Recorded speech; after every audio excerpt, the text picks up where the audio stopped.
First thank your self for clicking on this video. ఎందుకంటే ఈ వీడియోలో మీరు నేర్చుకోబోయే ప్రతి prompting technique it will be definitely changing the way how you use AI. ఏంటి నమ్మట్లేదా? అయితే ఈ వీడియో ఎండ్ వరకు చూడండి, మీకు ఒక క్లారిటీ వస్తుంది. Hi, this is Jayaraj Roy, an AI consultant and entrepreneur helping the people and organizations to get results faster using AI. ఈ వీడియోలో మనం అసలు ప్రాంప్ట్ ఇంజనీరింగ్ అంటే ఏంటి, ప్రాంప్ట్ ఇంజనీరింగ్ లో ఉన్న టాప్ 3 టెక్నిక్స్ ఏంటో చూద్దాం. చాలా మంది ప్రాంప్ట్ ఇంజనీరింగ్ అంటే దాన్ని ఏదో పెద్ద రాకెట్ సైన్స్ లా తీసుకుంటారు. బట్ ప్రాంప్ట్ ఇంజనీరింగ్ అసలు వాట్ ఈస్ ప్రాంప్ట్ ఇంజనీరింగ్ అంటే it's all about how you are communicating with LLMs to get the right output. So ఆ కమ్యూనికేషన్ ఏదైతే ఉందో దాన్ని ప్రాంప్ట్ ఇంజనీరింగ్ అంటారు. ఫర్ ఎగ్జాంపుల్ లెట్స్ సే మీరు ఒక రెస్టారెంట్కి వెళ్ళి మీరు ఆ రెస్టారెంట్లో కూర్చుని నాకు ఏదో ఒకటి తినడానికి ఇవ్వండి అన్నారు. ఆ వెయిటర్ అప్పుడు ఏదో ఒకటి తినడానికి పట్టుకొస్తాడు. అదే మీరు ఆ రెస్టారెంట్కి వెళ్ళి I want a less spicy paneer biryani with less oil అంటే వాడు ఎగ్జాక్ట్గా అదే పట్టుకొస్తాడు. That's what's exactly prompt engineering is. So if you're able to communicate with LLM in a right way, it will give you the correct result. And ఈ communication చేస్తున్నప్పుడు ఎప్పుడైతే prompts రాస్తున్నప్పుడు కొన్ని టెక్నిక్స్ ఉంటాయి. Whenever you use the టెక్నిక్స్‌నో మీకు output result అనేది చాలా డిఫరెన్స్ వస్తది. అండ్ మనం అవి కూడా చూద్దాం. So there are top 3 prompting techniques which I have researched and which I am using in my work right now. So ఆ టెక్నిక్స్ అనేవి చాలా మంచి రిజల్ట్స్ ఇస్తాయి. So that's why I am making this video. ఈ techniques అనేవి గాని మీరు ChatGPT గాని, జెమినై గాని, క్లాడ్ గాని యూజ్ చేస్తున్నప్పుడు ఎప్పుడైతే వాడారో it will give you, trust me, it will give you amazing results. So ఆ టెక్నిక్స్ ఏంటో ఇప్పుడు మనం చూద్దాం. Okay, coming to the technique number 1, cognitive frame prompting. Don't just tell AI what to do, tell it how to think before answering.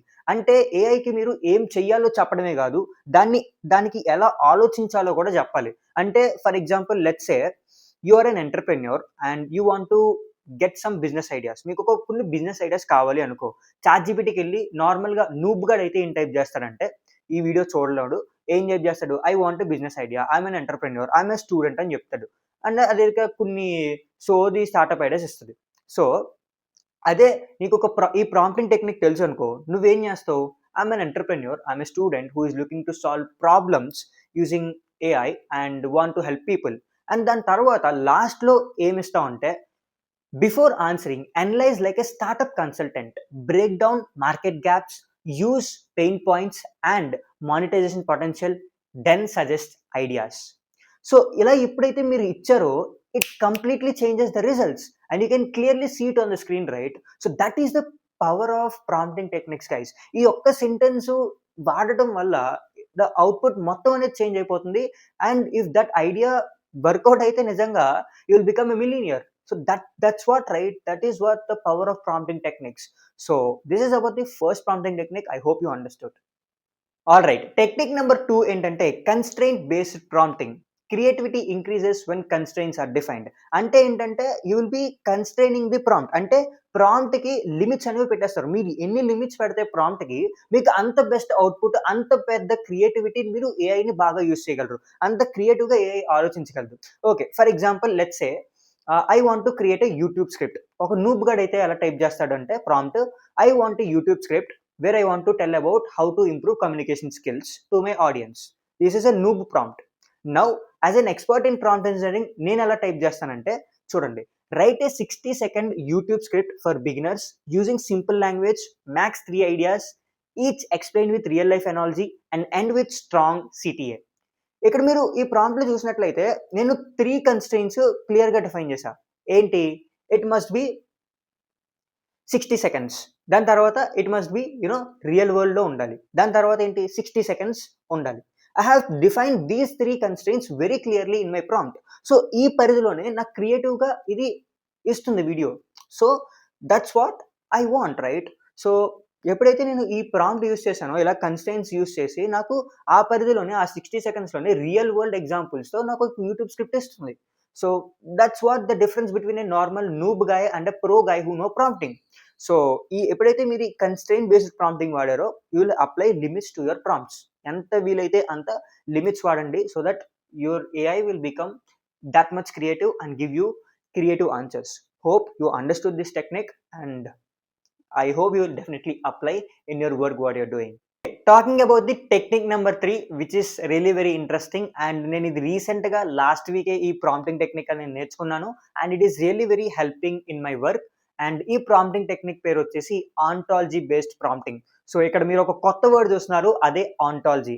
So ontology అంటే it's very simple. It's about defining what things exist in the system and how they are connected in the system. అంటే సిస్టంలో ఏవైతే things ఉన్నాయో అవి ఎలా exist అయ్యి ఉన్నాయి, ఎలా ఈచ్ అదర్ కనెక్ట్ అయ్యి ఉన్నాయో చెప్పడమే ఆంటాలజీ అంటారు.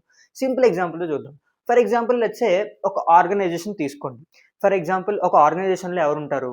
ఎంప్లాయీస్ ఉంటారు. దాని తర్వాత టీమ్ లీడ్స్ ఉంటారు. దాని తర్వాత మేనేజర్స్, దాని తర్వాత టాప్ మేనేజ్మెంట్, దాని తర్వాత సిటీఓ, సీఈఓ ఈళ్ళందరూ ఉంటారు గదా!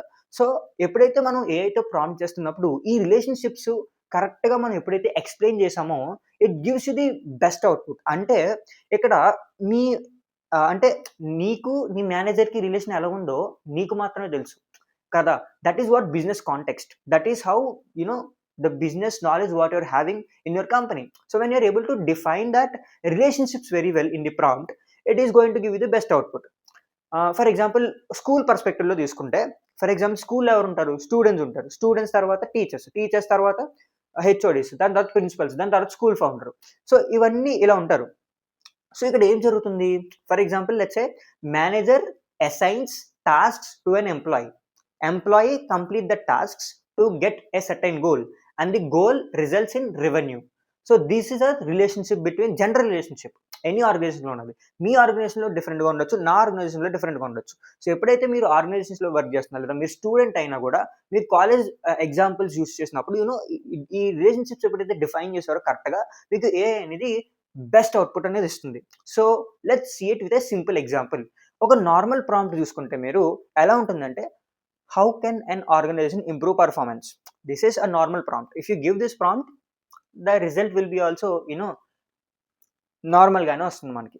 అదే ఒక స్ట్రాంగ్ ఆంటాలజీ బేస్డ్ ప్రాంప్ట్ ఎలా ఉంటదంటే, ఇప్పుడు మనం ఏం తెలుసుకోవాలి? ఆర్గనైజేషన్ పెర్ఫార్మెన్స్ ఎలా ఇంప్రూవ్ చేయాలో తెలుసుకోవాలి. ఇది క్వెషన్. సో దీనికి ఆంటాలజీ బేస్డ్ ప్రాంప్ట్ ఏంటంటే, explain how an organisation can improve performance by defining the system clearly. Entities ఏంటంటే ఇక్కడ మనకి managers, employees, tasks, goals. Relationships ఏంటి? Managers assign tasks, employees execute tasks and tasks contribute to goals, goals define success.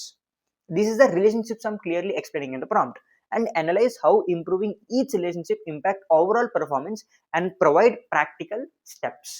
So ee prompt eppadaithe nenu ichchano, now you can see the output difference between the before prompt and the present prompt. There is a difference kada. So aa difference enduku vachindi ante because I'm able to define the relationships, I'm able to explain those relationships to the AI very well. So ఎప్పుడైతే explain చేశానో దానికి అర్థమైంది, మంచిగా output ఇచ్చింది. So this is about the technique number 3, ontology based prompting. Okay, video ఎండ్‌కి వచ్చేసాం కాబట్టి అసలు వీడియోలో ఈరోజు మనం ఏం నేర్చుకున్నామో ఒకసారి రివైజ్ చేసేద్దాం. సో ఫస్ట్ వచ్చేసి అసలు what is prompt engineering? Prompt engineering is nothing but communicating very well with the AI so that it can give our best outputs. So ఇందులో మనం 3 టెక్నిక్స్ అనేవి మనం నేర్చుకున్నాం.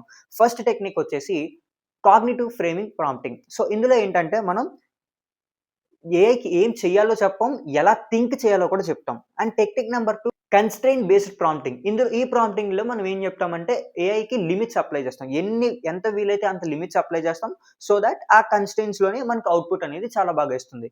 And technique number 3 ontology based prompting where we define the relationship and what things will be existing in the system so that AI understands it very well and gives the best output. So that's it for this video guys. So ఈ video మీకు నచ్చినట్లయితే like చేయండి, comment చేయండి. ఏమైనా doubts ఉంటే I'll definitely try to reply your comments. Thank you for watching.